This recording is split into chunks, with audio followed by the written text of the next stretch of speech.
Mirëmbrëma dhe mirë se erdhët në Startup Grind 3, edicioni i 3 të Prishtinës. Kënaqësi që ju kemi sot me një ambient ndryshëm nga i mëhershëm. Më vjen mirë që kthehem në American School of Kosova, ku në fakt para shumë viteve dhe kom dhënë mësim. Dhe gjithsesi kjo pjesë e aktiviteteve tona edhe si Innovation Center, po edhe si komunitet edhe si një ekosistem që po mundohemi me zhvillu, duhet me përfshi edhe po them kështu stakeholders tjerë, përfitus tjerë dhe po vjen mirë që jemi sot këtu. Sigurisht sot është një ditë e ftoftë në aspektin e kohës edhe motit, mirë po gjithsesi po presim që me nxjerr sa më shumë nga ky diskutim jon i sotshëm. Për ju që jeni këtu për herë të parë në kësaj lloj takimesh Startup Grind, ndoshta një përmbledhje shkurt para se të kalu te mysafirja jon. Startup Grind është një iniciativë që ka filluar në LA edhe për vetmin qëllim që me eduku, inspiru dhe lidh ndërmarrës dhe ata tri që kanë ide dhe synojnë që me bashkëvepru në fushën e biznesit. Mysafir të zakonshëm në këto lloj takimesh janë biznesmen të njoftën, inovator të ndryshëm, mirë po edhe njerëz të mediave, nëpërmes cilëve të rinj dhe të reja mund të përfitojnë. Me shumë kënaqësi, Startup Grind Prishtina ju është bashkangjitur kësaj iniciative globale dhe sot me krenari Prishtina qëndron për krah kryeqyteteve dhe qyteteve tjera të botës, cilët e shënojnë këtë aktivitet. Gjithsesi një aktivitet i rëndësishëm për rrjedhim, mirë po ndoshta edhe më i rëndësishëm për ata që kemi fytyra të njoftura dhe fytyra tilla që me shumë krenari i prezantojmë në botë dhe këto incizime, këto diskutime tona do të transmetohen në platformën globale të Google for Entrepreneurs dhe Startup Grind. Kaq sa për këtë pjesën e parë informative, gjithsesi do të kemi edhe dy tjera deri në fund vit. Startup Grind e nëntorit do të jetë në muajin gjatë javës të ndërmarrësisë, Global Entrepreneurship Week, për cilën do të ketë detaje tjera. Pa dashur me hub shumë kohë, kisha dashur, se dini çfarë stresi është me pas Ulpiana Lamën, edhe me ndru sic. Pa dashur me hub kohë, isha kthy te mysafirja jon, e cila na ka nderuar shumë me prezencën e saj. Besoj shumë për ju e njihni ndër vite punën dhe aktivitetin e saj dhe arsyeja ndoshta e kemi diskutuar edhe me Shpendin, ide e tij për me ftu Ulpianën dhe falenderoj shumë. Pse Ulpiana është sot me ne? Për shkak se kemi pas qef thjesht me fol për komunikimin. Krejt e vlerësojmë që një farë forme ndoshta kur gjem puna te komunikimi ose ndërnjerëzor ose ai korporativ i biznesit, ndoshta edhe kemi pak probleme dhe jemi të ngurtë.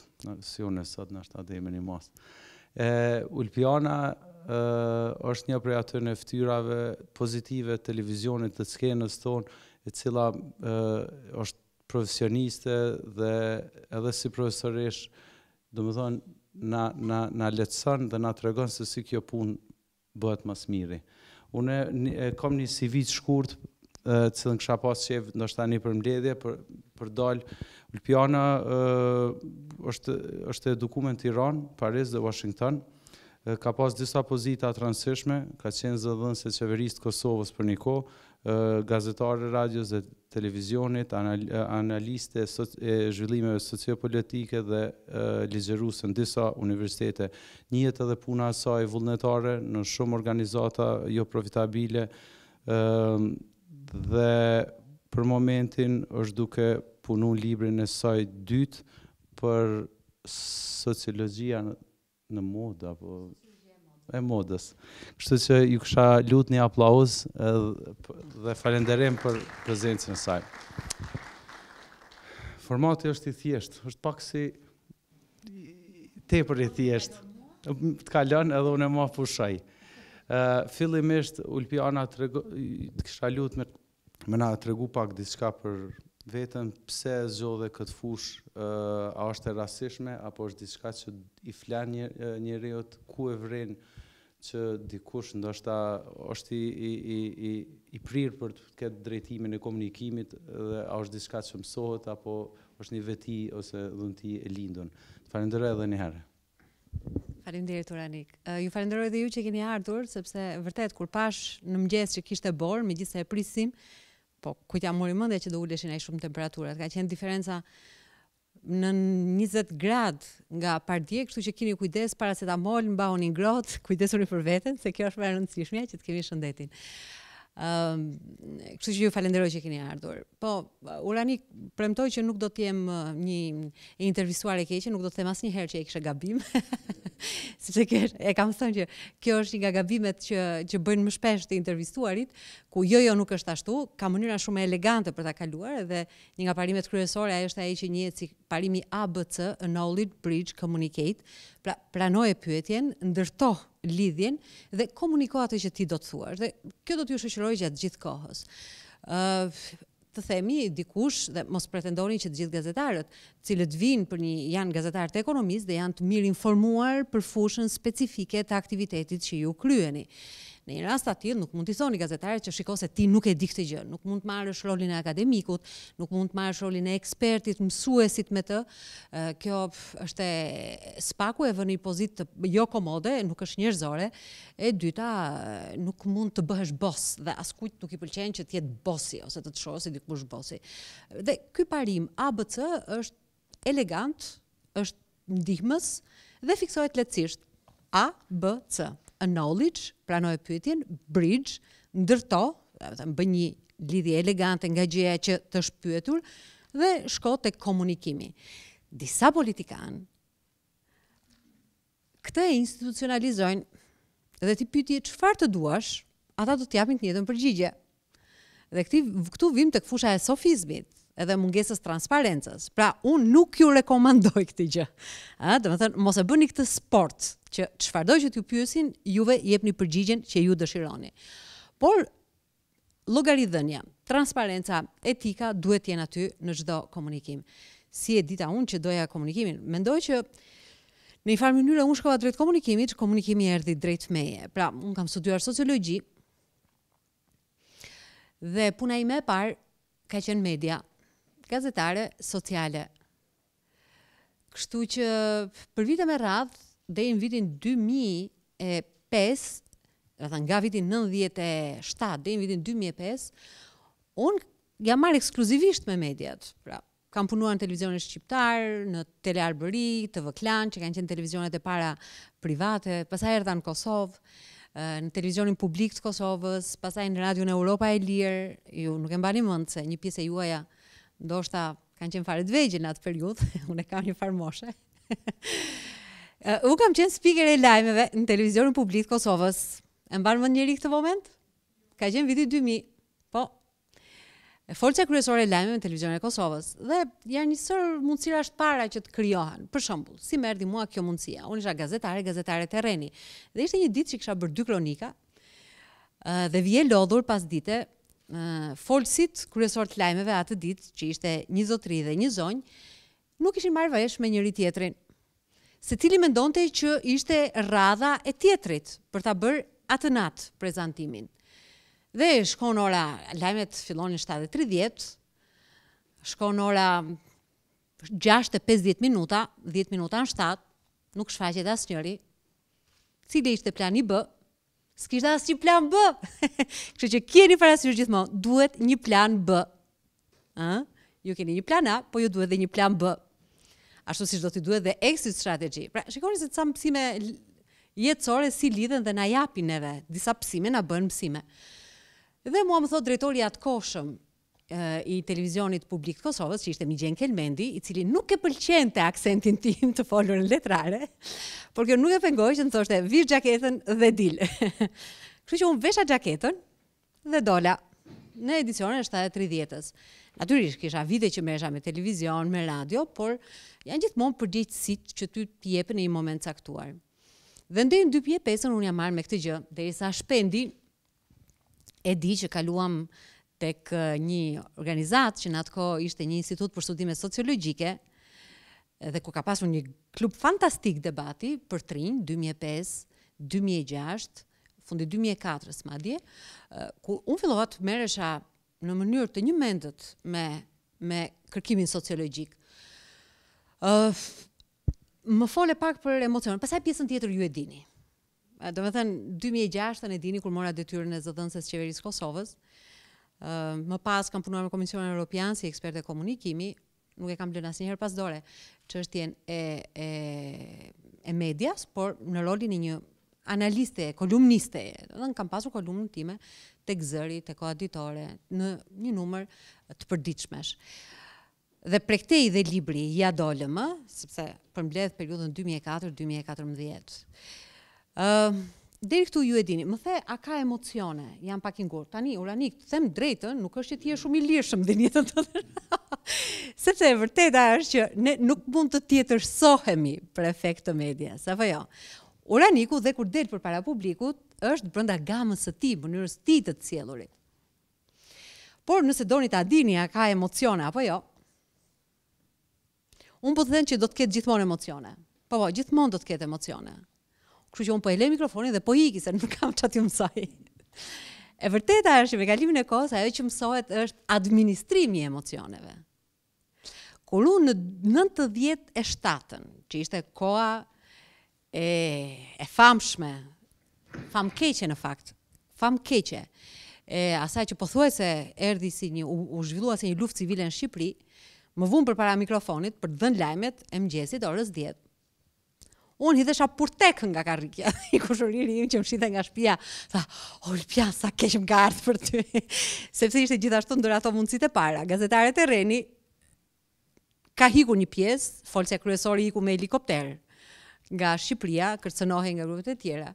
Një pjesë refuzonin dilin në ekran. Dhe dola lexore lajmet orës 10. Domethënë, shumë gjëra jam mësuar by doing, duke i bërë ato. Mësohesh të administrosh emocionin. Dhe mësimi është si një lloj ushtrim, ju e keni dëgjuar, ndoshta një pjesë e juaja ka lexuar për teoritë e 10.000 orshit.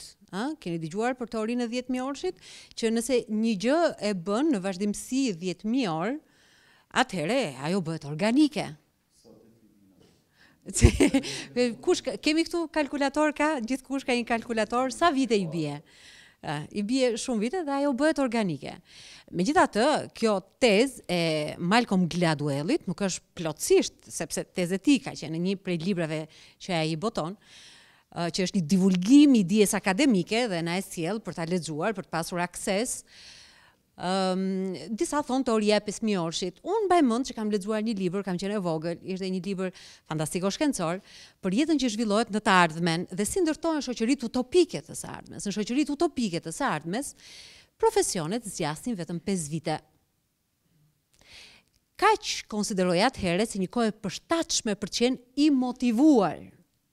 Dhe sot e kësaj dite është problem motivimi. Një pjesë e quajnë motivim, një pjesë tjetër thonë që duhet vjen si nevojë e flexi security. Çfarë është ky flexi security? Është siguria në vendin e punës. Sa prej jush, nuk e di, do doja të pyesja zotërit që kanë më shumë përvojë, kanë që nga momenti që kanë përfunduar studimet që janë në të njëjtin vend pune. A është dikush këtu që ka të njëjtin vend pune që nga përfundimi i studimeve? Je në të njëjtin vend pune. Prej sa vitesh? Bëhe me dorë, me që nuk ke mikrofon. 9 vite. Përgëzime për ty. Brenda 3 viteve të parë ke mësuar 90% punës, të duhen edhe 20 vite tjera për të mësuar 10% e mbetur, apo jo? Tani edhe një 5% për t'ja mësuar gjithçka duhet punës tënde. Pra, flexi security, dhe në vende të vogla, në vende në ekonomi që janë në zhvillim, në industri që janë në tranzicion, dhe nuk është vetëm çështje e tranzicionit, e gjithë ekonomia botërore, pastaj po të hyjmë në një refleksion më të thellë, është një tranzicion tillë, e kujtja merrte mendja që do të vinte gjithë ky revolucion i teknologjisë informative gjatë viteve 90. Pra, e gjitha kjo kërkon që ti të mbash opsionet e hapura, natyrisht që ndërton një strategji për veten, por një pjesë e madhe do të jetë edhe improvizim. Kështu që kalojmë tek pyetja e dytë, Uranik. Prapë ndoshta lidhet me të parën, për shkak se gjithmonë na intereson ajo ku buron ai liria, apo thonë se mundësia dhe aftësia për me komuniku lirshëm. po lidhët ndoshta me një a ka bazë sociale, do më thonë aftësia për komunikim. Unë lexoj Landën e Ndërmarrësisë, dhe ditën e parë zakonisht ja filloj, sigurisht e keni pa krejt në YouTube një incizim kur i thot a e dini çka fusnota, e pyesin atë migjën, fusnota i thot fushata, jo nipi e përmirëson. Edhe ai thot shuj bre s'denti. Realisht nipi e korrigjon sakt, mirë po e drejta për milion trit, fëmijët me u shpreh, sidomos në ato familje tona të mëdha, domethënë po nisemi te baza sociale, duke mos e përjashtuar gjithsesi edhe kohën e okupimit dhe represionit, edhe domethënë kemi qenë thjesht izolum. Edhe sa kjo neve ndoshta me fokus të veçantë në Kosovë na ka kriju një vështirësi ose mos mundësia për me qenë media, për të komuniku për një kohë gjatë me media, po folë sidomos këto televizive ku kemi pas një mundësi, domethënë më shpreh, sistemi shkollor po ashtu, domethënë krejt këto elemente marr parasysh, sidomos kohën e para luftës dhe me njerë mas luftës, sa ndikojnë domethënë në aftësinë tonë për me qenë më të lirshëm komunikim, ose ndoshta prej perspektivës sate. Ose me krahasim me Shqipërinë, ndoshta me një paralel. Gjithmonë thuajmë ata Shqipërinë me Ka një shpjegim, them që ka një shpjegim. E nisë shumë bukur me episodin, atë që kishte ndodhur, që mund të jetë anekdotik, po mund të jetë dhe e vërtet, mes gjyshit dhe nipit, apo jo? E vërtet, live, ka ndodhur. Nuk është një skenim, nuk janë stupcat. Nuk janë stupcat. Okay. Është një libër i Berit Baker. Berit Baker, Beyond the Stone Walls. Pas mureve të gurta. Dhe ajo është një antropologe, e cila antropologji sociale, saktësisht kjo është gjë që bën, dhe në këtë libër përshkruan jetën e komunitetit të Isniqit. Keni parasysh, ka këtu ndonjë që e ka vizituar Isniqin ose që është nga Isniqi, je nga Isniqi, por e ke vizituar. Dhe Berit Baker si studente shkon atje për të bërë tezën e saj të masterit në vitin 1975. E përfundon librin së shkruan 1979. Pra bëhet fjalë vetëm për 4 dekada më përpara, jo shumë përpara. Që do të thot, vitet kur ne kemi lindur pak a shumë, apo ti je shumë i rison, nëse. Dhe në atë kohë, që do të thot një gjenerat, nuk ka kaluar një gjenerata ime. Dhe Berit Baker tregon një episod, i referohem atij episodi sepse mua më ka bërë përshtypje. Dhe po bëj një parantezë të vogël. Do doja që në pjesën e pyetje përgjigjeve, disa prej jush do t'i pyes unë se cila është pjesa e ligjëratës sotme ose e këtij komunikimi që i ka bërë më shumë përshtypje, dhe unë mund t'ju them, nga sa do të dëgjoj prej jush, cilat janë prirjet tuaja. E bëjmë këtë lojë në fund? Jeni të hapur që ta zhvillojmë në këtë formë pyetje përgjigje? Kërkoj një miratim. Okej.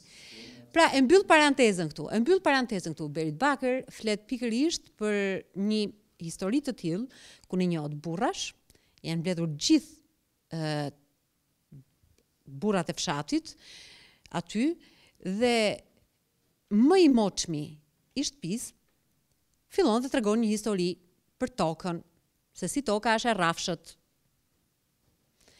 Nipi vet që kishte bërë studime në Universitetin e Prishtinës i thot, qysh, toka është e rumbullakët.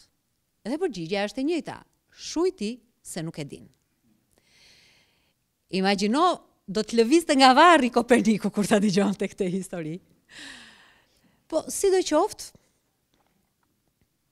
ajo që ndodh është kjo, që ka këtu një element. Nuk do të thoja patriarkalizmi, se po qëse do të thoja patriarkalizmi, atëherë shkojmë deri te Aristoteli, kur ai konsideronte, do të thoja një shoqëri hierarkike.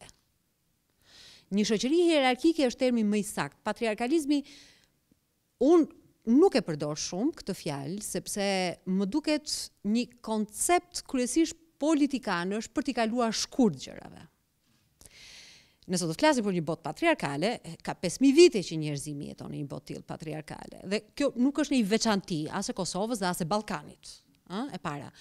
Pra një shoqëri shumë me hierarkizuar, ku përparësi nuk është dia, përparësi është mosha. Pra në një shoqëri të tillë të hierarkizuar, në një shoqëri tjetër të hierarkizuar, funksionojnë në mënyrë tjetër, ku përparësi çfarë është, mund të jetë kasta për shembull. Nëse dikush ka shkuar në Nepal, do të kuptojë që është mbytse sistemi i kastave atje. Nëse ju do të shkoni në një shoqëri shumë mirë të strukturuar, siç është ajo angleze për shembull, në atë sistem mbretëresha ruan, është në krye të hierarkisë. Ende sot e kësaj ditë dhe në mbrëmjet që ajo jep, ti duhet të respektosh një kod veshje që disa privilegje dhe ekskluzivitete janë vetëm të mbretëreshës. Pra, e para e lidh me shoqërinë shumë të hierarkizuar. E dyta e lidh ajo që mua më duket problem dhe që është problem dhe për zhvillimin e një televizioni cilësor dhe një komunikimi cilësor është një dimensionaliteti. Është e vërtet që ne duhet bëjmë një thjeshtëzim të dijes. Por ajo shkon përtej të pranueshmes. Pra, ka një aksion. Disa gjëra mund thjeshtohen, për aq sa që lejon thjeshtësohen. Nuk mund thjeshtësohen më tepër se sa aq. Në diskursin tonë publik, gjërat priren drejt një thjeshtëzimi absurd. Edhe ti e kap gazetaren, duke bërë vazhdimisht një pyetje dhe e kalon në një show parodi, pse nuk i ndërtu të rrugët, e pse nuk i përdorët kaq pare, nuk është kaq e thjeshtë, nuk është asnjëherë kaq e thjeshtë. Pra, një dimensionaliteti e vret kulturën e debatit. Ku çon tjetër një dimensionaliteti? Një dimensionaliteti çon tek eksternalizimi i fajit. Fajin e heq plotësisht nga vetja dhe gjej një fajtor kujdestar. Dhe ati ja çojmë gjitha. Dhe shive çfarë bëjmë në shoqëritë tona.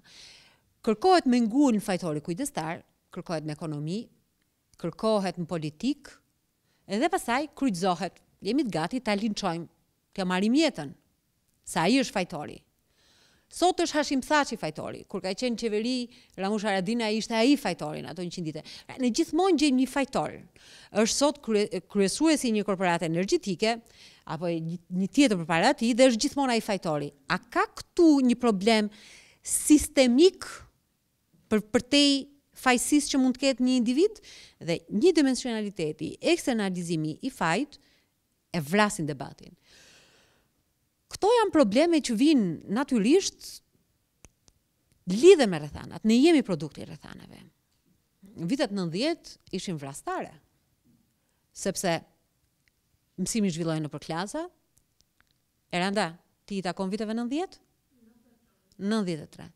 Ti ke lindur në atë vit apo ke lindur në atë vit? Kush ka studiuar, ka qenë nëpër shkolla, në shkollën fillore në vitet 90? Dhe e din shumë më mirë gjithë të rrëfim, nuk kemi çfarë përsërisim këtu. Po shoqëruar kjo, mungesa e mendimit kritik dhe diskutuarit kritik nëpër klasa dhe mungesën e televizionit, një 10 vjeç është vdekje për një industri. 10 vjeçar është vdekje për një industri.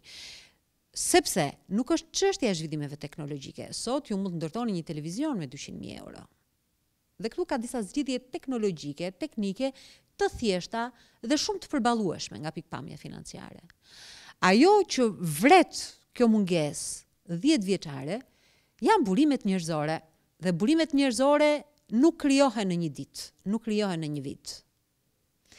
Ju duhet ju nga klasa e parë fillore përfundoni masterin, doktoraturën për të krijuar burime njerëzore, madje e gjitha kjo në një terren fertil, që do të thotë kur dhe në shtëpinë tuaj favorizohet menduarit kritik dhe kultura e debatit, kur dhe në ambientin e shkollës apo të punës favorizohet një kulturë e tillë.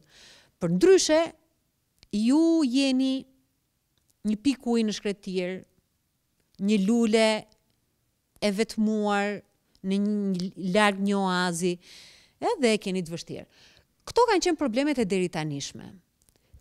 Sot kemi disa kërcënime tjera, të cilat bivendosen mbi problemet e dikushme dhe bëjnë 2 herë më të vështirë problemin.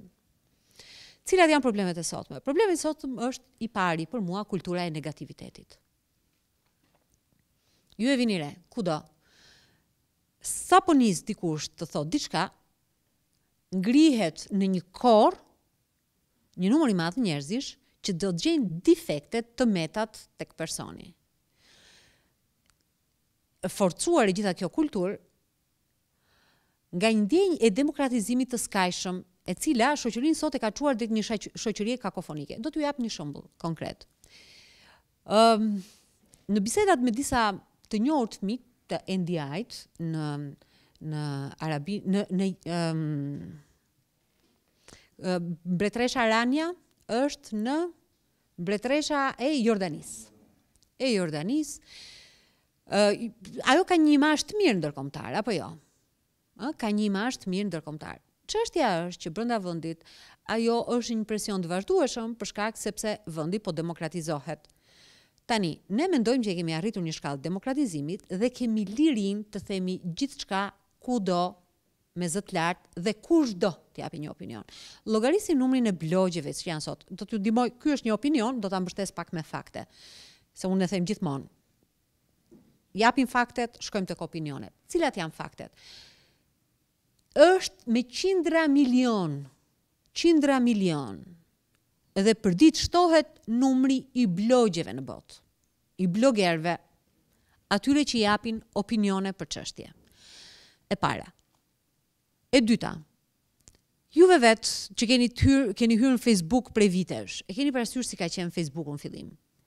Ishte përshkrues, shkoi, bëri, ndjeu, dëgjoi, Sot Facebooku është i gjithë i mbushur me opinione. Secili prej nesh ndjehet i autorizuar që të japë opinion.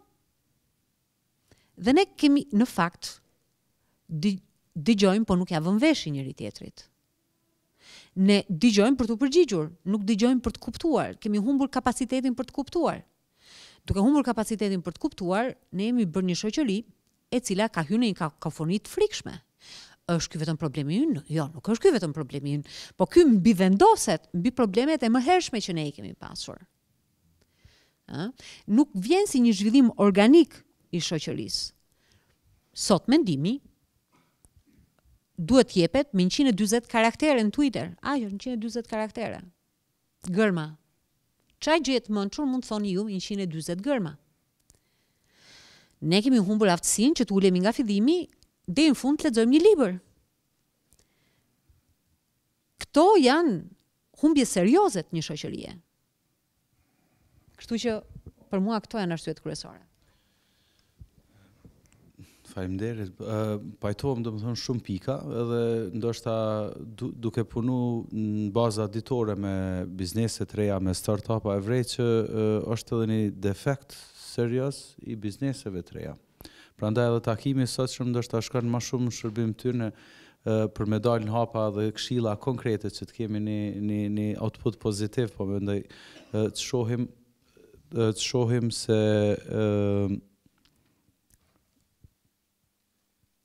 rregullu. Të shohim se e di që për i përvojës ju keni pas edhe përvojë me biznese, me korporata, i keni këshillu të, sigurisht domethënë si e vlerëson një gjendjen, çka ju mungon korporatave ndoshta sot, ose çka bojnë ato mirë sot për rrethana të Kosovës, dhe cilat kishin me qenë ato këshillat tuaja për to. Po flasim nga aspekti i komunikimit, biznesit sot. Domethënë gjithmonë nga përvoja juaj edhe në Kosovë, edhe në Shqipëri, për shkak se aty besoj nuk dallojmë shumë. Faleminderit për pyetjen. Këshilla e parë kur duhet ndërtuar ose një gjë e re, apo dhe një gjë ekzistuese, se është po aq vështirë ta mbash një gjë sa ta ndërtosh një gjë. Është komunikimi i jashtëm. Përgjithsisht një pjesë fokusohen te komunikimi i jashtëm. Çfarë kam mësuar unë nga përvoja është që gjëja e parë që ti duhet kesh është produkti dhe pastaj publiciteti. Pa pasur një produkt nuk mund të bëhet publicitet. Dhe kjo vlen si për bizneset, kjo vlen si për vendimarrjen. Që do të thotë në një numër projektesh të suksesshme në cilat kam punuar, krahasuar me disa projektet pas suksesshme në cilat kam punuar, mund të bëj lehtësisht krahasimin. Përgjithsisht në ato pjesë ku nuk ka pas, në ato projekte ku nuk ka pasur vendimarrje për një mijë arsye, për shkak bunkerizimit, dhe ky është një problem i madh, bunkerizimi. Kur ke shumë kohë, bunkerizohesh, mbyllesh brenda vetes, humb aftësinë për të dëgjuar dhe për të komunikuar. Ne jemi gjithë sot si janë komunikuese. Kjo aftësi nuk guxon të humbas. për shkak të paralizimit të vendimarrësit, dhe njerëzit janë ndryshëm. Jo kushdo mund të jetë lider, ju e dini tashmë. Dhe është mirë që njeriu ta njohë veten. E në rastet specifike kur liderët nuk kanë mundur dot të marrin vendime, nuk ke çfarë komunikon. Nëse nuk ka ngjarje, nuk ke çfarë komunikon. Natyrisht që mund të bëhet. Mund të mbash dhe një vit duke shtjellur ujë në ajër, në hava që i thon. Por kjo gjë nuk shkon gjatë. Pa patur një produkt, nuk ke se çfarë të publikosh. Pra, spari është produkti. Gjëja e dytë, që është po aq e rëndësishme që të bëhet, kur flasim për komunikimin e jashtëm, është që duhet ndërtuar marrëdhëniet. Dhe marrëdhëniet është mirë të ndërtohen disa kohë më përpara se si ti të vendosësh që të bësh strategjinë tënde të madhe. Vin bashkë me strategjinë e komunikimit. Çfarë dua të them me këtë? Për shembull, komunikimi me media, me gazetar. Nuk mundesh tani dhe ky është gabim dhe duhet sqaruar dhe unë e them e përsërisja, u kam thënë atyre me cilët kam punuar, ja u them juve këtu që të mos përsërisni një gabim. Nuk mundesh dot të ftosh gazetarët vetëm në një konferencë për shtyp dhe të presësh që ata të kuptojnë gjithçka në konferencën për shtyp. Marrëdhëniet ndërtohen kohën përpara. T'ju jap një shembull shumë konkret dhe specifik.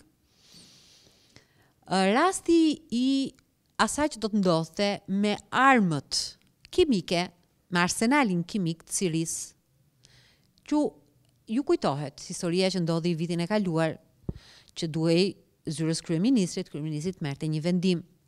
Ajo që ndodhi është se u bllokuai gjithë komunikimi me gazetarët. Dhe në fakt, e gjitha që ndodhi ishte vetëm një komunikim përmes një konference për shtyp, një fjalim i bukur, ishte një fjalim shumë i mirë i kryeministrit për shkak të dhuntisë që ai ka. Dhuntis është një publicist i shkëlqyer. Kjo dhunti, kjo i duhet njohur. Mirë, por nuk mund të lihet komunikimi aty, sepse e gjitha çfarë kishte ndodhur deri në atë moment ishin hamendësime, ishin spekulime. Do të thënë nuk u bë asnjë mëngjes pune, nuk u bë asnjë takim jo formal me gazetarët, por mes kanaleve jo formale të komunikimit. Pra, nuk mund të prisni që ditën që ju e keni produktin, dini një konferencë për shtyp dhe e bëni atë gjë. Këtë mund t'ja liroj vetes Apple-i, apo jo, që del CEO, gjithë bota e ka vëmendjen ndaj tij dhe nxjerr produktin. Perfekt. Mrekullisht bukur. I lexua sepse juve ju interesojnë këto shifra. Kishte arritur në 42 miliard produktet e fundit, 6 dhe 6 plusi, duke i të kaluar pritshmëritë edhe të më optimistëve. Por këto janë pak dhe gjërat kanë ndodhur me kohë. Një biznes i ri dhe kushdo nuk mund ta nisi, duhet kultivoj lidhjet që më herët. Ndërtimi një strategjie komunikimi. Ndërtimi një strategjie nuk do të thotë që juve sot komunikoni vetëm përmes mediave. Ne do të flasim ndoshta pak më vonë për mënyrën se si po ndryshon e gjithë kjo industri dhe ju do të bëjmë një ushtrim të fantazisë, por nuk është vetëm fantazisë, duke u nisur nga gjërat që janë duke ndodhur dhe si kanë ardhur deri tani. E gjithë kjo industri po ndryshon, ne mund të flasim pak më vonë si po ndryshon kjo industri. Pra nuk mund të mbështetin vetëm marrëdhëniet me mediat. Sot një rol gjithmonë më të madh po luajnë kanalet e tjera të komunikimit. I përmenda blogerët. Do t'ju jap një rast konkret. Procter & Gamble pati një problem 3 vite të shkuara me diapers, me pelenat për fëmijë. Një produkt i cili në momentin dhe është një kompani që ka një emër dhe ka një prestigj status ndërkombëtar, apo jo. E megjithatë në momentin kur doli ky produkt i ri në treg, u kontestua, nuk u pëlqye, pati kritika të shumta. Vetë kompania e mohoi që kishte shqetësime, që kishte probleme, e mbrojti produktin me shumë forcë, derisa dhe nuk e ndihmonte dot më as fushatat e marketingut, e blerjes kohës televizive përmes reklamave. Çfarë funksionoi në një situatë të tillë?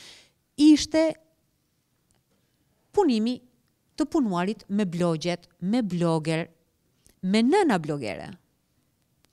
Ishin ato që e provuan produktin dhe që u bën proxy, u bën në një farë mënyre mbrojtën produktin për Procter & Gamble, sepse ishin persona me integritet. Pra e gjithë kjo strategji që nga brandimi, që nga kanalet e komunikimit, që nga ajo që quhet diplomacia publike deri te komunikimi me gazetarët, e gjitha duhet jetë pjesë e një strategjie që ndërtohet përpara se të vijë te produkti. Këshilla ime e katërt është mos refuzoni asnjë. Një pjesë mendojnë që i din të tëra. Kemi këtu nga ata që mendojnë se i dinë të tëra? Jo, përndryshe nuk do ishit këtu. Do ishit në kafe. Dhe një pjesë e njerëzve të suksesshëm dhe në fakt i njihet një lloj merite hynore suksesit, Dhe njerëzit e suksesshëm e përmendin vazhdimisht Zotin, përmendin vazhdimisht kanalet e tyre të privilegjuara të komunikimit, e luajnë këtë element. Ajo që dua të them është njerëzit e suksesshëm mendojnë se din shumë çka dhe kanë shumë prirjen që të besojnë intuitës së tyre. Intuita është një gjë e mirë, por intuita nuk është 100% e drejtë.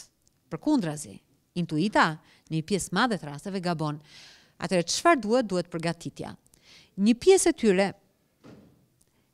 janë të suksesshëm, kanë shumë para dhe mendojnë që e din, kanë dhe aftësinë bindse kur dalin në një media, në një ekran televiziv.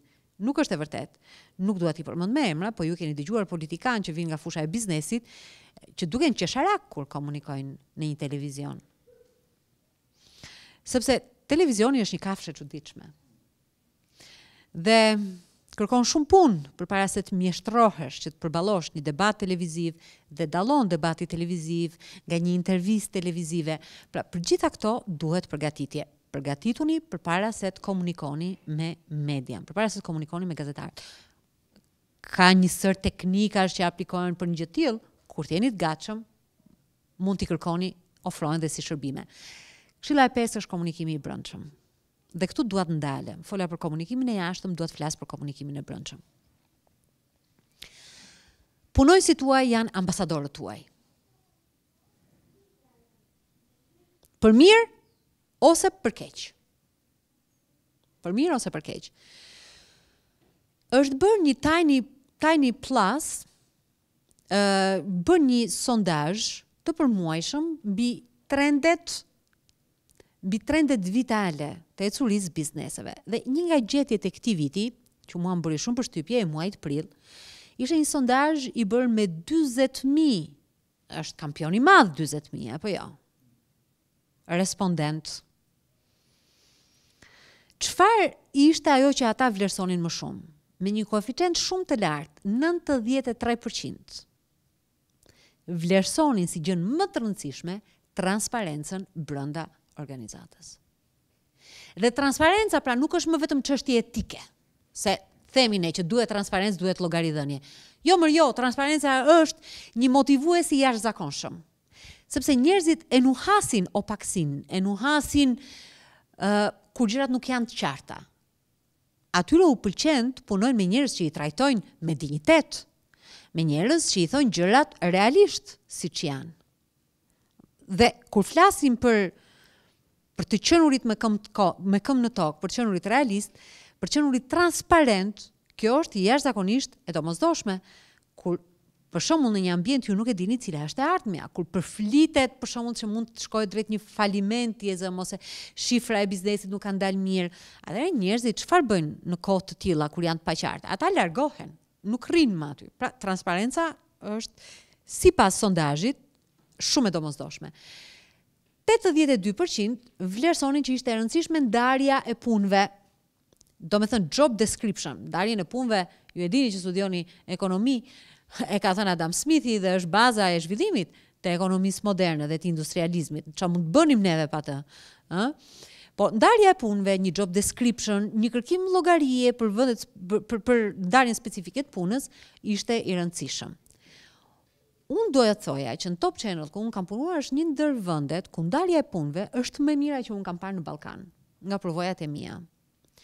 Dhe vim tek pika e tretë, ku kishte më tepër konfuzion, ishte në fakt tek misioni dhe vizioni. Vetëm 42% e këtyre 40.000 njerëzve e dinin misionin dhe vizionin. Që vim tek një kontradikt, sepse nëse ti vlerëson transparencën, misioni dhe vizionin janë pjesë e kësaj transparence, apo jo? Një tjetër kompani e famshme që është një nga klasikët e marrëdhënieve me publikun, i ndodhi një problem. Problemi ishte ky. I ndodh që i kontaminohen, i helmohen produktet farmaceutike. cilën ajo kishte ekskluzivitet në treg në kuptimin e jo monopolit, po kishte një 70% share të tregut që është shumë dhe ju e dini që do të thotë kesh 70% tregut mbulosh me një medikament caktuar. Shtetet Bashkuara të Amerikës gjatë viteve 80 ndodh kjo histori, i kontaminohet produkti dhe çfarë ndodh? 5 njerëz vdesin. Nisi procesi i madh investigimi, hetimi për atë që kishte ndodhur në kompani dhe kompania e përballon shumë bukur këtë moment. Çfarë bën? E para ata dalin dhe e deklarojnë problemin. Po, ka ndodhur një gjë e tillë, ne po hetojmë për gjitha përgjegjësitë, jemi në bashkëpunim të ngushtë me policinë për të hetuar çfarë po ndodh, për ta ndihmuar në hetimin e saj, i shprehim ngushëllim familjarëve, do të jemi dhe hapi i dytë që bëri tërhoqi gjithë sasinë e produkteve farmaceutike nga gjithë Shtetet Bashkuara të Amerikës. Që ishte pjesa tjetër ishte edhe pak kontaminuar, por megjithatë e tërhoqi të gjithë sasinë.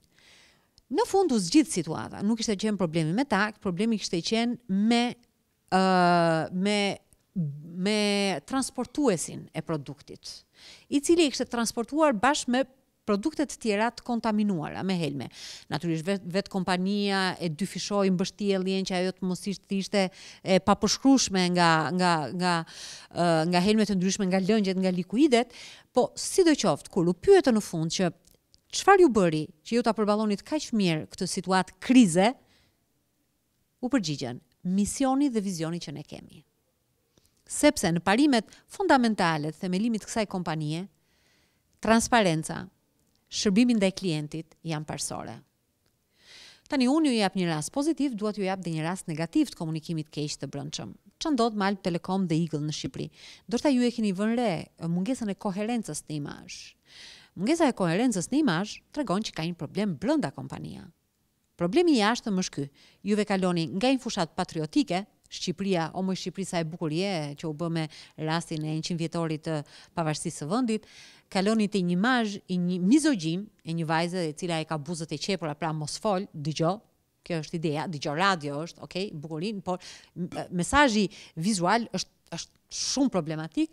Kalon tek mesazhe me konotacion seksual, unë e dua tani, e dua shpejt, ndër të rinj, pra ka një mungesë të plot koherence në imazhin që ajo jep. Kalon nga një imazh si një yll i muzikës, në nuk e dim çfarë po bëjmë tani, po bëjmë një reklam, hajde imagjinoni për një reklam, pra ka një koherencë imazhi.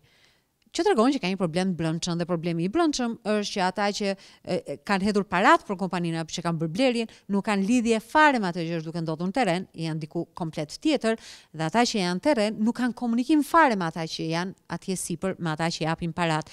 Nuk diskutohet për misionin, natyrisht nuk diskutohet për vizionin dhe përveç kësaj ka edhe një problem tjetër kompania që i ka 7500 aksioner, të cilëve u janë marrë 3.800.000 euro, sepse dhe për cilët ndaj cilëve nuk ka asnjë llogaridhënie, nuk ka dhënë asnjëherë transparencë. Çështja është pasqyruar në media, ka shkuar në përgjigje, 7500 njerëz janë ambasadorë dhe ata, sepse ata kanë drejtën e tyre, thonë çfarë bëhen me parat tona, janë sekuestruar këto para, në bank po t'i kishim investuar kudo tjetër, do të kishim pasur një kthim apo jo, secili ka dhënë një shumë parash aty.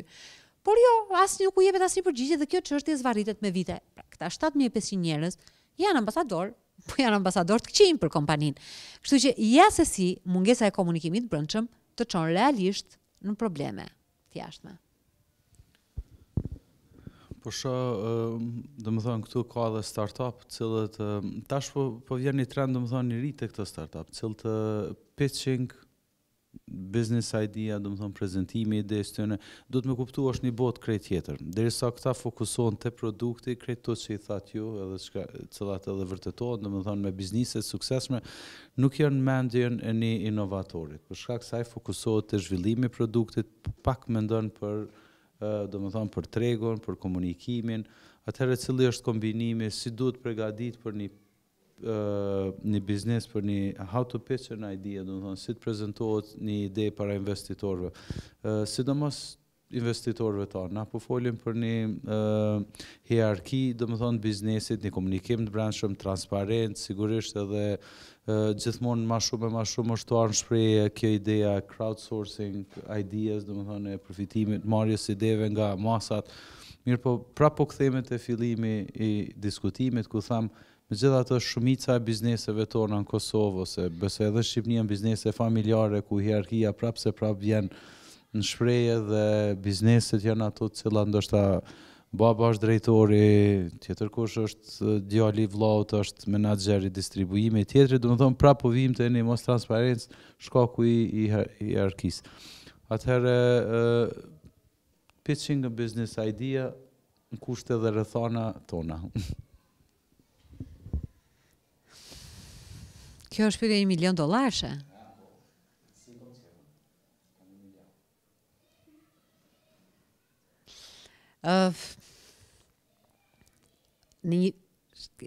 Domethënë, mënyra si ne po e ngrim çështjen ka brenda një kontradikt.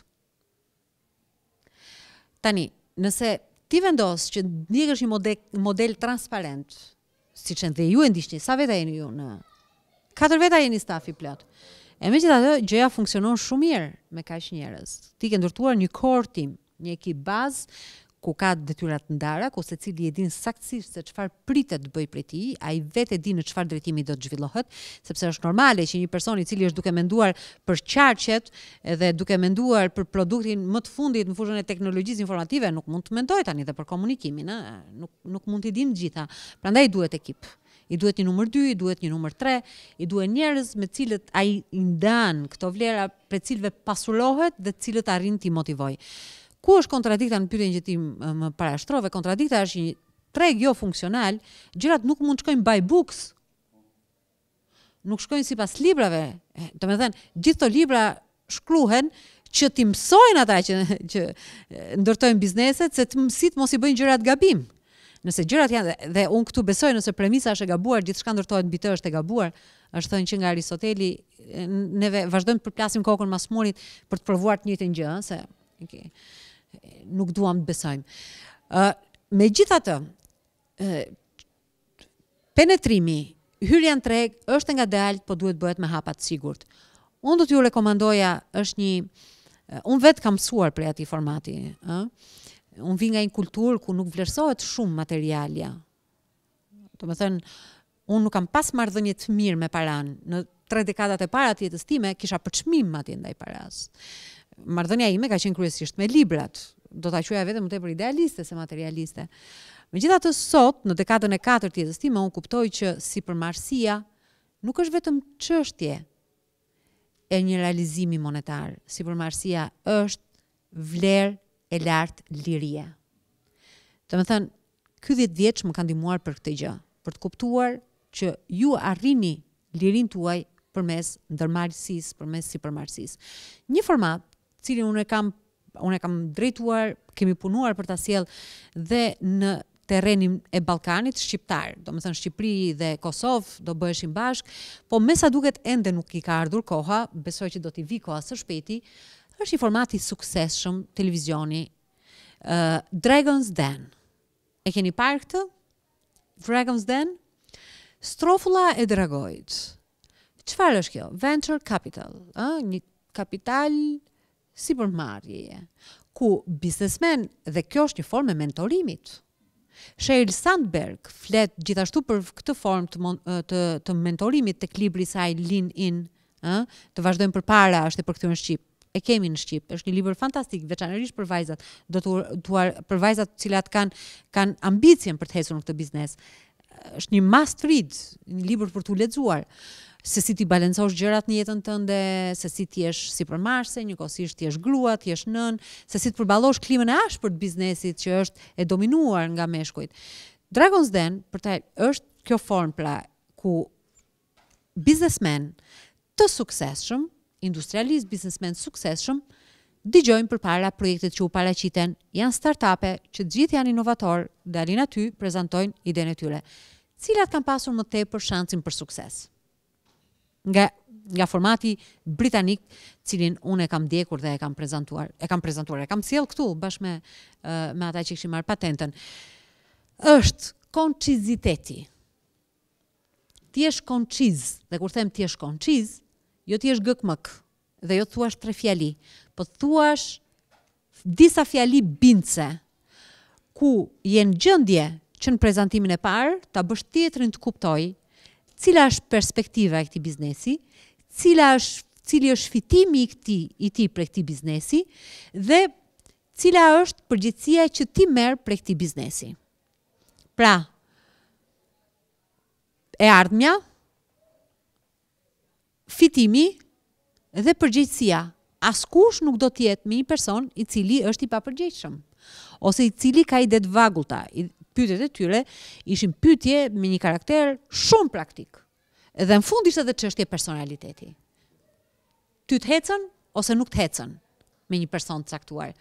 Sepse dhe për të bërë biznes, dhe dua t'ju kujtojnë ju duhet keni dëgjuar për të, Peter Drake, nëse s'gaboj, por prandaj mora dhe iPadin me vete se unë emra nuk jam Peter Drucker, nuk jam shumë e mirë me emrat, që është një nga gurut e marketingut dhe ka qëndruar në këto lartësi për 50 vite, në fakt ishte një njeri që lexonte shumë.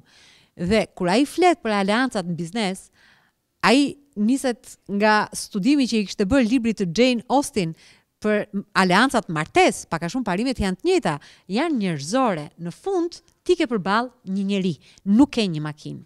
Kështu që edhe çështja e personalitetit luan rol në mënyrën se si ti e prezanton idenë.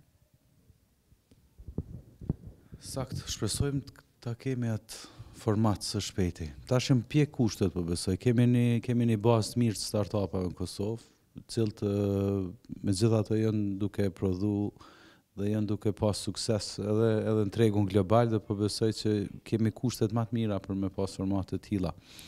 E prekëm pak edhe lam pak si përfund. Për çka duhet të jemi të përgatitur në fushën e komunikimit, domethënë, cili është ai vizioni yt, se na bisedum pak edhe personalisht aty kur thaun do të jem ajo e cila do të jem në të ardhmen, nuk do të shikoj mrapa në kuptimin e asaj se çka ofron ardhmja, atëherë ku duhet të përgatiten në aspektin e komunikimit edhe biznesit. Nuk s'ka na rezervon kjo ardhme. Sidomos për rrethana tona, pra po flas, por nuk kemi ku me ikë për shkak se trendet globale gjithsesi na bojnë dyshyrë si pjesë saj. Këtu vim të ushtrimi imagjinatës, ë? Unë thash që kjo industri po ndryshon. Industria e medias vizuale po ndryshon. Pse po ndryshon? Pse po ndryshon ka 1000 shpjegime. Bota është në ndryshim. Natyrisht që Anversa, për shembull, u bë një nga qendrat e rëndësishme, nga zemrat ekonomike të Europës në kohën kur e fabrikoi daktilografin, shaptilografin, shtypin. E ktheu në industri. Ose Gjenova, për shembull, u bë e famshme dhe u bë zemra ekonomike e botës, kur i doli që kontabilitetin ta sjelli si produkt. Ne kemi ardhur, dua të them, të tilla gjëra i ka ndodhur Venecias. Venecia fabrikoi ato që ishin galetat që i quanin ato, galerat që i quanin ato, anijet e mëdhaja që bënte transportin kudo, që bëri lidhjen mes lindjes dhe perëndimit dhe duke ndërtuar mbi momentin e kryqëzatave. Pra, në momente të caktuara specifike të zhvillimit të historisë njerëzore, janë bërë zemra disa qytete që sot nuk na thon ndonjë gjë të madhe, ëh? Por që në një moment të caktuar kanë arritur të monetarizojnë, ta kthejnë në produkt një gjë të caktuar. Los Angelesi, New Yorku e bëri në vitet 50-60 me industrinë e elektroshtëpiakeve dhe ishte shumë e rëndësishme se çoi gjitha gratë në tregun e punës. Ne nuk mund ta imagjinonim dot emancipimin. Zonja që jeni këtu, nëse do t'i lanim ende enët me dorë, rrobat me dorë, do të çonim ujë nga kati i parë, ndërtesa, nuk do të kishte ndërtesa shumë kaçe në mungesë të kësaj. Pra, gjithë kjo industri e elektroshtëpiakeve solli një bum till dhe na çliroi ne nga vargojnë e shtëpisë. Na bëri ne që të jemi më të pranishme në jetën sociale, sepse janë disa zhvillime ekonomike të cilat absolutisht ndikojnë në shoqëri. Kështu që Los Angelesi i viteve 80-90 bëri pikërisht të gjë, e çoi që gjithë çipin e bëri produkt, e shiti, dhe atë që ishte burokraci. Imagjinoni ju se si do të zhvillohej sot ekonomia botërore nëse do të vazhdoj ende me libra llogarish. E imagjinoni si do të zhvillohej? Shumë kompshet, transaksionet si do të shkonin nga Tokyo në New York, në Londër. Pra, këtë bëri qipi, e futëm në kompjuter, pastaj erdhi periudha e internetit. Dhe ashtu sikurse televizioni në një farë mënyrë i zbuli vendin kinematografisë, edhe interneti sot mund të jetë çështje vitesh, do të marrë gjithmonë më tepër nga terreni i televizionit. Pra, nuk do të kesh më nevojë për ndërmjetësim në komunikim. Edhe unë sot pyes, a ka një rol specifik dhe avantazh gazetari në raport me tjerët? A ka për informim? Sot gjithë informohemi. Kërkoj ndjes. Mbaj pak mikrofonin.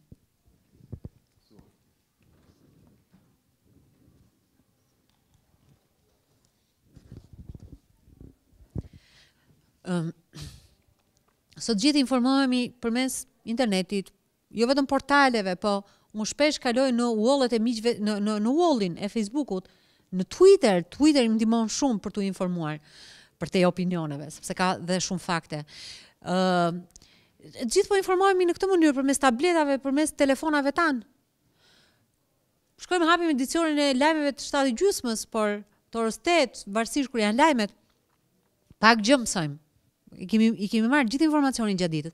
Pra, s'di çfarë avantazhi ka sot gazetari në informim. Po në zbavitje, ata që janë showmen, për ditë hidhen me mira, me qindra mira, video, zbavitse në YouTube.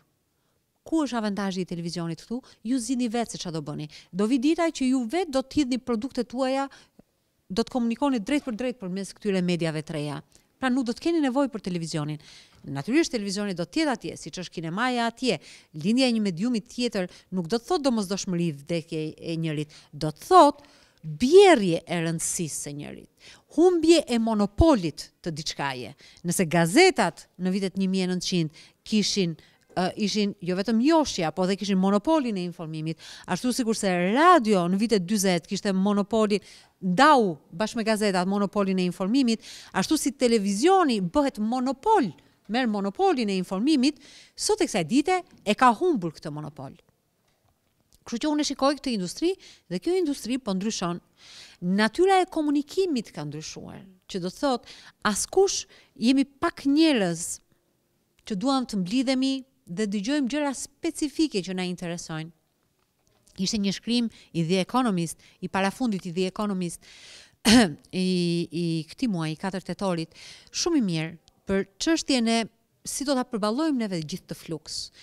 Kur e thash që nuk arrim do të lexojmë një libër nga fillimi në fund, sepse jemi gjithkohës me devices, me pajisje. Një mesazh këtu, një tweet aty, një foto e nxjerrë në Facebook, një informacion i dhënë në LinkedIn, gjithë jemi të bombarduar nga informacioni. Dhe ajo që këshillonte The Economist, dhe jam absolutisht dakord me këtë gjë, që na duhen që të gjithëve retreats, na duhen tërheqje, një ditë pa celular, një ditë pa pajisje elektronike, një ditë kushtuar meditimit. Dhe ka shembuj të tillë plot. Për shembull, CEO, duhet i referohem emrave, sepse e thash që me emrat e kam problem. Bill Gatesi e ka zakon që të rriqet një ditë javës për meditim, për të menduar për çështjet mëdha dhe të rëndësishme, çfarë do të bënim neve pa meditimin. E përmend rastin e Peter Drucker, njëri që lexonte jashtëzakonisht shumë libra, ne kemi humbur aftësinë për të lexuar. Dhe në këtë kuptim, si do t'ja bëjmë që t'i balancojmë këto të dyja? Pra, një shoqëri e cila e do dijen si konsum, si produkt, e do t'ja thush me 140 gërma, po si do arrish ti te 140 gërma të mençura? Këtu është çështja. Si do ja dalësh ti që ti formulosh mirë këto 140 gërma, sepse dhe juve do t'ju bjerë, nuk keni kohë pafund të shpenzoni me një investitor. Ai ka 3 minuta kohë për t'ju dëgjuar juve, në 3 minuta duhet ta fitoni. Po cilat janë gjërat me cilat do ta befasoni, me cilat do ta bindni? Për ato duhet të mendoheni. Dhe ky është produkti që vjet pas një periudhe të gjatë nxënjeje të mësuari, nuk vjet rastisht. Gjithë kjo që ne dim sot për marketimin, marketingu në fakt është prurje e psikoanalizës. Eduard Louis Bernet ishte nipi i Freudit, edhe kur ai bën hapin më gjigant ndoshta në atë që është mënyra e marketimit bashkohor siç ne e njohim, ndodhi pikërisht një gjë e tillë. Ai është një i larguar mas luftës së parë botërore nga Gjermania e asaj kohe, shkon Shtetet e Bashkuara të Amerikës, kishte disa aftësitë e tij ishin në fushën e psikologjisë, psikoanalizës, po ai duhet futej në një treg pune, ai duhet punonte, duhet jetonte. Çfarë bën? Merr përsipër që të bëj marketingun. Dhe mes tyre një prej klientët e tyre ishte një kompani e tobacco company, e duhanit.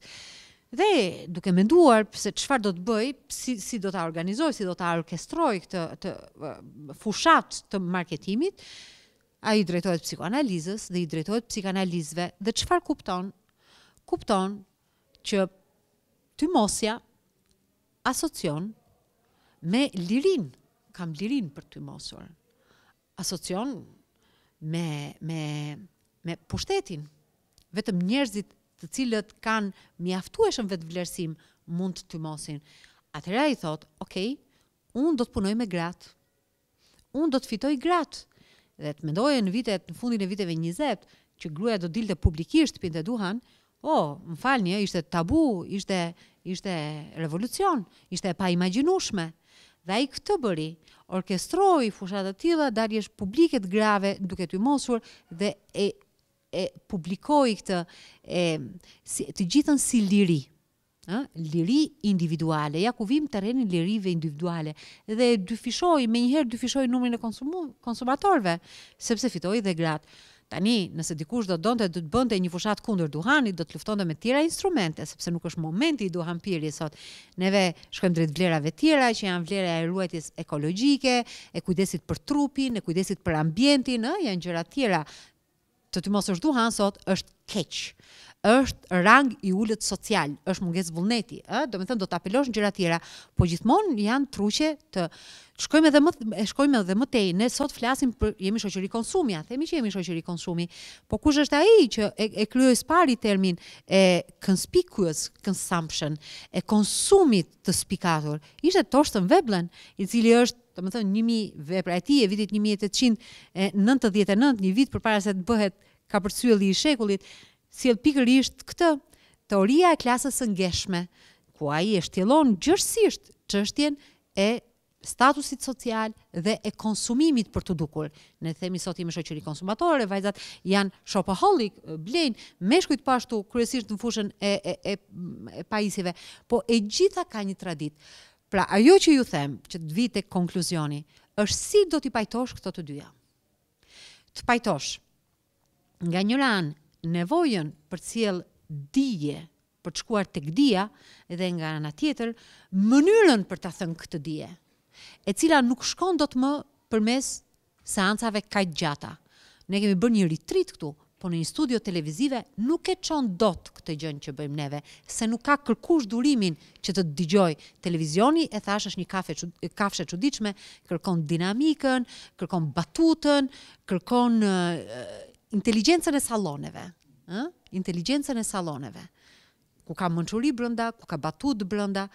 Kështu që ne duhet përgatitemi për një gjë të ardhshme. Unë kam një vizion për atë gjë, se si do të jetë, por kur ta shihni produktin ju vetë do ta vlerësoni. Po, së shpejti, 2015. Ja erdhi. Unë fakt të kjo pjesa e sociologëve, politologëve e tjera, unë shpesh e përmend edhe në orën e marketingut, se di nështë ka dhe në student, është piramida Maslow't, që ne marrim në si shembull të hierarkin, do me thonë të sjelljet e konsumatorit e tjera. Thëmë na shpesh edhe ato piramida i çudisim. Për shkak se nëse i merr edhe i sheh nivelet edhe të konsumit, edhe na shpesh bojmë hop. Edhe realisht nëse flasim për statusin social, kemi me një fazë ku e blejmë, do me thonë edhe i shkundim, edhe gjithmonë këto diskutime është mirë kjo me i paku janë, për gjithsesi reflektu në trendet lokale. Unë edhe për shkak kohës të falenderoj shumë për këtë po them edhe ligjërat, po edhe prezantim shumë të mirë, dhe ndoshta kisha pas qef nëse ka dikush në pyetje, sigurisht me i dhënë drejtën me bënë ndonjë pyetje të shkurt, shpejt. Pizza da kanar? Pizza da kanar. Ndoshta në atë formën që e tham, duke pyetur 2-3 prej jush. Duke pyetur 2-3 prej jush, cila është pjesa që ju tërhoqe më shumë vëmendje dhe për të thënë ndoshta unë pastaj për të bërë një profil tuaj të shkurtër. Po aventuroj pak si psikologe. Kush është i gatshëm? Po.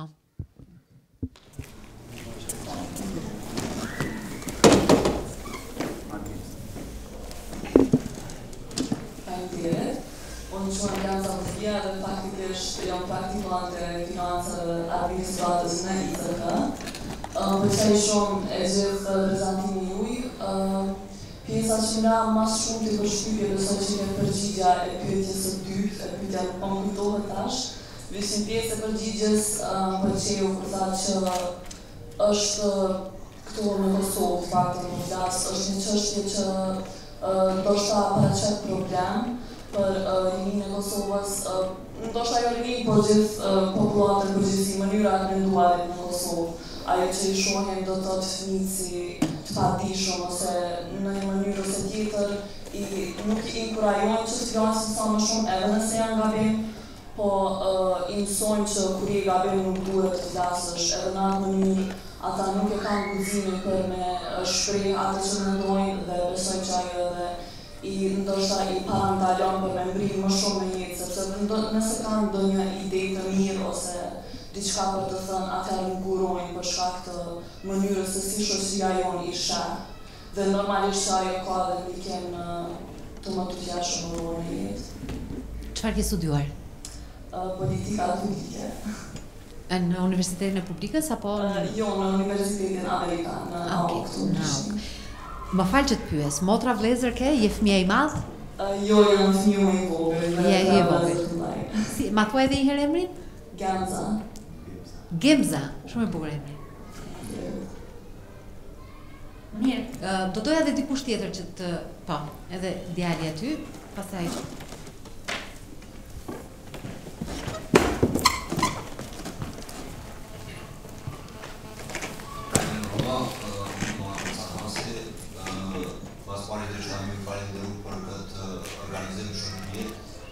Mu dy që është shumë banë përshkypje dhe shumë më pëlqen në një ke komunikimi i brendshëm brenda kompanisë, që është një kush shumë themelore dhe të na që na mëkon shumë.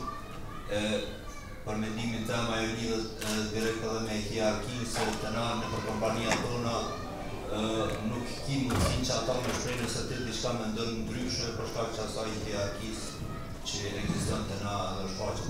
Por një stapri kompanisë është kompania e babit, ku edhe unë shpesh herë kam problem që do na mu ballafaqu me to, pse ai thot ti vetë më mirë se unë këtë e kam kriju këtë, ti tash më bën më mësuar.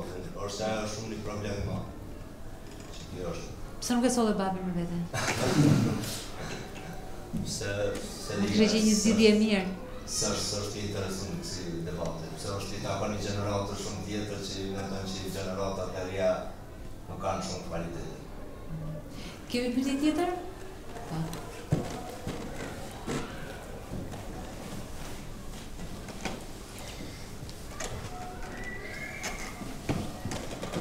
Përshëndetje. Unë kam vetëm dy pyetje realisht se pyetja e parë është pse good news is bad news. Ka qenë në Shqipëri dhe tani është në Kosovë. Bad news is good news. Bad news is good news. Dhe dyta, ju si gazetarë, preferoni të jemi give the people what they want, apo give the people what they need? Emrin të lutem? Mentori. Mentor. Nëse vetëm i borës për shkak kohës e që ka dhe një aktivitet tjetër në, gjithsesi kemi rezervuar dhe një kohë për vjetësim, edhe besoj edhe plana nga do pak një kohë mujmë edhe me bisedu aty për shkak dhe njemi grupi vogël, besoj nuk e kemi problem.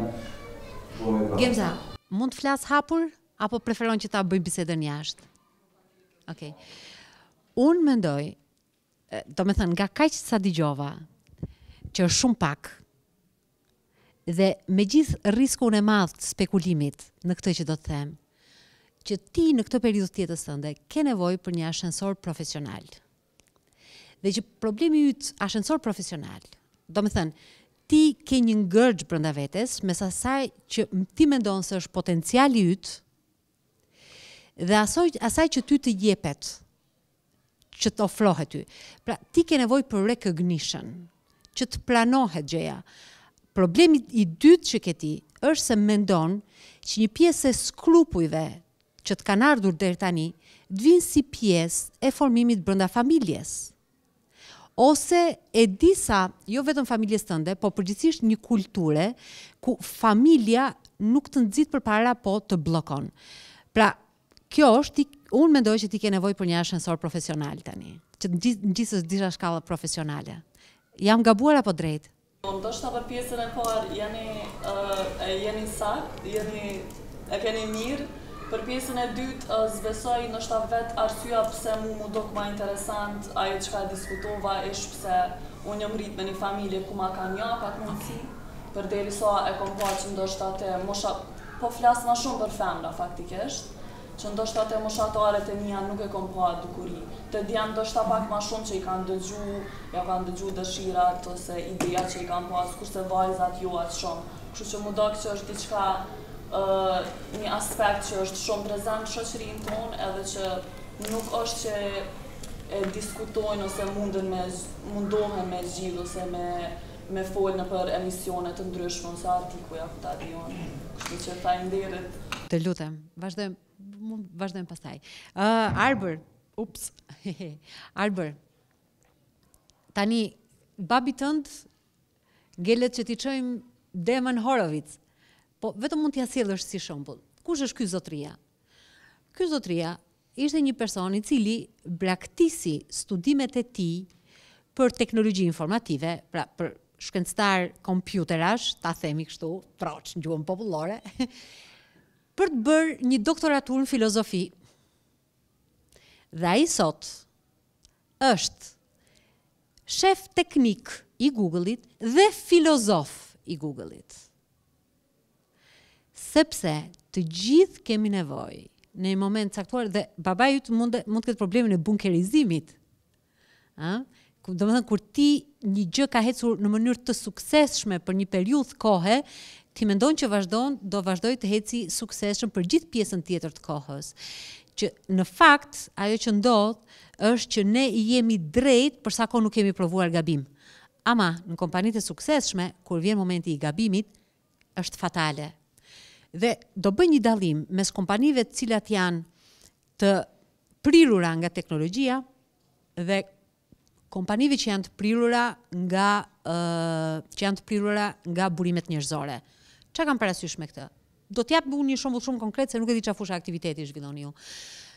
Për shembull, Digitalbi ose Tringu ose Ipko ose Kujtesa, të cilat ofrojnë kablovikun, pra janë një platformë dhe që kryesisht maksimalizojnë disa arritje teknologjike nga njëra anë, kjo është një formë, dhe televizioneve. Televizionet janë human driven. 5 gabime, 5 vendime të gabuara njerëzore të merren në drejtim, në menaxhim, menjëherë ti e sheh që bie gjëja. Kështu që njeriu duhet të jetë realist dhe i hapur, mos bunkerizor, dhe të kuptoj cilat janë avantazhet, dizavantazhet, afat mesme dhe afat gjata të gjës që është duke bërë. Dhe të ketë një qasje kritike, se nuk është asnjë gjë suksesi deri në këtë periudhë. Gjërat janë duke u përshpejtuar shumë më tepër. Kështu që babi tënd duhet i çojmë një filozof. Për pyetjen tjetër, nëse nuk duhet për të respektuar kohën, ne mund ta bëjmë edhe në pjesën sociale. Të flasim atje. Po. Good news, bad news is good news, sepse ne na duhet audiencat. Dhe lajmi i keq e rrit audiencën. Ashtu si dhe lajmi super i mirë.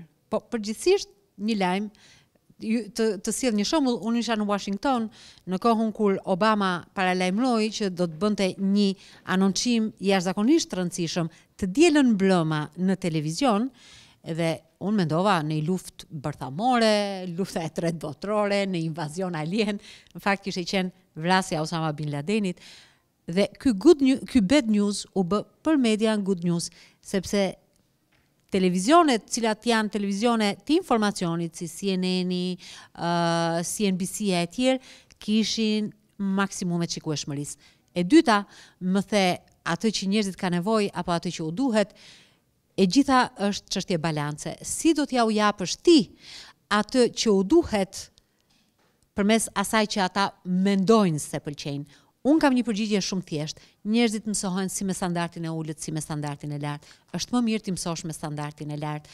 Dhe e dyta, që të kesh mundësi t'ja u injektosh standardin e lartë, duhet gjesh disa artifica. Artificat pastaj janë profesionale edhe inovative.